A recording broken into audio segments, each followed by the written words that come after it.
in your vision? And I mean, it's fun. We did a tour of duty on Supernatural for quite a long time, so I think that kind of got us into fighting form for this.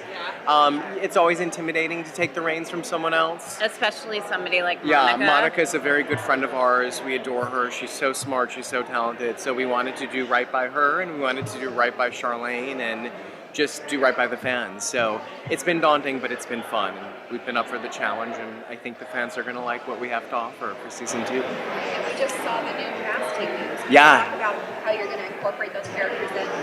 Sure. So we have Nestor Carbonell playing Healer Kai, our owner of the new hotel in town.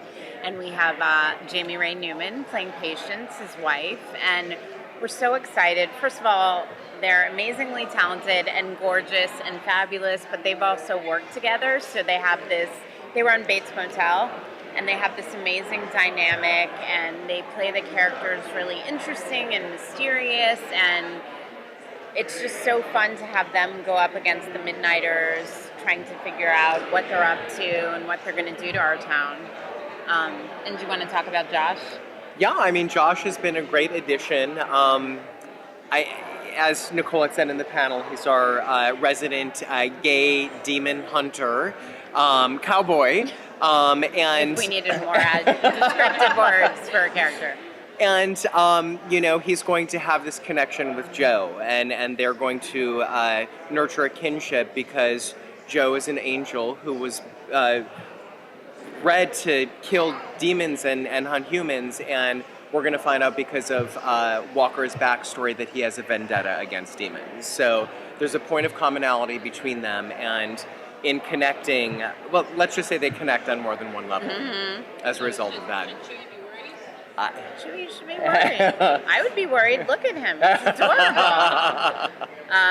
And, it was really interesting to step into a show where, as we said in the panel, you really want to write to all these fantastic actors and fantastic characters, but it was interesting.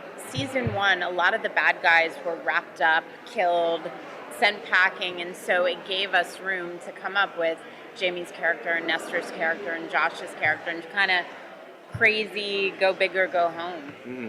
Yeah. you mentioned other characters like a banshee. Will that have a bigger role, or is it a small monster?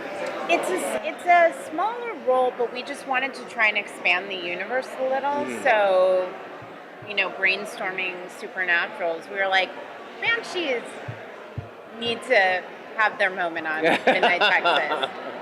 So I think we have 2 of them, right? 2 different episodes. Yeah. How difficult is it to make sure you're giving each character enough time because you do have such a It's really hard. I mean, coming from Supernatural, first and foremost, you would service the brothers. Like Sam and Dean were paramount to anyone.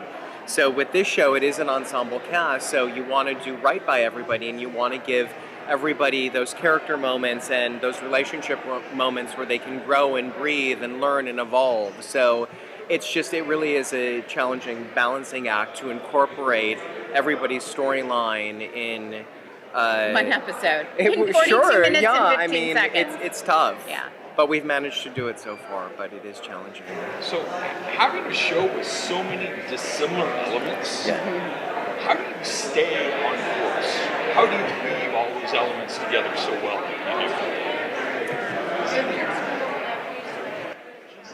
Yep. Yeah. Can I ask what you mean by dissimilar elements? There's so many different character tracks Uh-huh. and so many different story tracks. Yeah, sure, there is that gross supernatural type of genre, but there's so many different elements interplaying with each other. Having such a vast assortment of these tracks, it can get really easy for a show like yours to get convoluted. So what is the process that you go through to try to keep on track and to keep a very definitive direction? I mean, I think we try to weave thematic threads for everybody's storyline. So even though you have a vast array of characters with, a vast array of storylines, thematically you try to weave together a narrative that's cohesive. So that proves to be the connective tissue most weeks. We have, there's one episode this season which is so clearly about family, then another one about healing, and it falls under that thematic umbrella, and it makes it a little easier to tell a story. Yeah. You guys do a great job. Well, thank Thank you. you. Thank you. How much do you worry about We don't. Yeah, I mean, we use it as a jumping off point and inspiration. Like David said during the panel, so much was burned through in the first season that there were elements from the first, second, and third book that we really didn't, quite honestly, have a whole hell of a lot left, other than the jumping off point for the hotel. Yeah. So that was the kind of kernel that we used, and it kind of grew and evolved and morphed into something really exciting that we can't wait to share with you guys. And the books So- are still, even though we burned through a lot of story in season 1, they're such a good source of inspiration. We read them all consulting on season 1. We read them as a refresher course going into season 2. And just Charlene's writing, the fun she has with the characters, the tone really just seeps in, and we try to keep that. But our stories are, They seem to dictate themselves. You can use anything as a jumping off point, and like I said, it grows and evolves, and the story tells you what it wants to be.